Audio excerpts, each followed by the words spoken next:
con el objetivo de contemplar los atractivos turísticos de la población y promocionar los productos artesanales de la comarca, surge en 2005 la Muestra de Artesanía y Tradiciones. La muestra, además de la Feria de Productos Artesanales, cuenta con una extensa programación de actuaciones, exposiciones y actividades paralelas. Entre las demostraciones de oficios está la dedicada a la elaboración de la lana, con la que originalmente se hacían las mantas, con las que los bocairentinos todavía hoy se envuelven para salir a la calle. La muestra se realiza hacia finales de octubre y atrae a un gran número de visitantes que pueden escoger entre degustaciones gastronómicas, actuaciones musicales y teatrales, paseos en carro y juegos populares para los pequeños.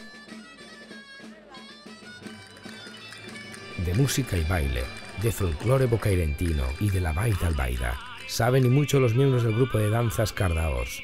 Creado en 1978, su trabajo de recuperación, renovación y divulgación de las músicas y bailes tradicionales ha sido capital para mantener y enriquecer esta herencia cultural.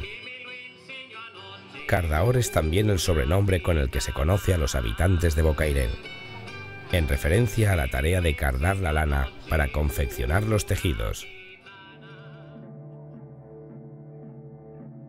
Un acontecimiento de tinte religioso que tiene una gran tradición en Bocairent es el Pas de l'Hort, que se hace cada 3 años por Semana Santa.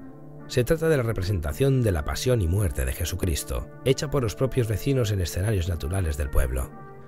La entrada en Jerusalén, el Domingo de Ramos y el juicio de Poncio Pilatos, representado en la Plaza de Toros, son algunas de las escenas más emotivas. Durante meses, los participantes ensayan los textos y confeccionan los decorados y los trajes para esta gran obra coral.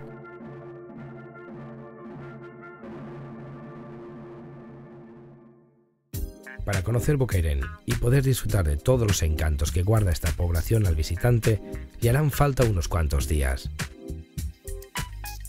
Mientras, puede escoger entre la extensa oferta de alojamientos de que dispone, desde un hotel de 5 estrellas, ubicado en una antigua masía, pasando por las acogedoras casas rurales del casco antiguo.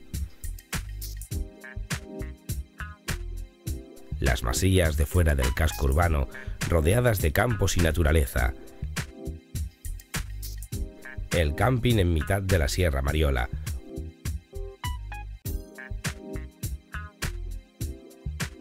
O los encantadores hoteles rurales. El visitante encontrará un ambiente relajado y cuidado, donde podrá desintoxicarse del estrés cotidiano.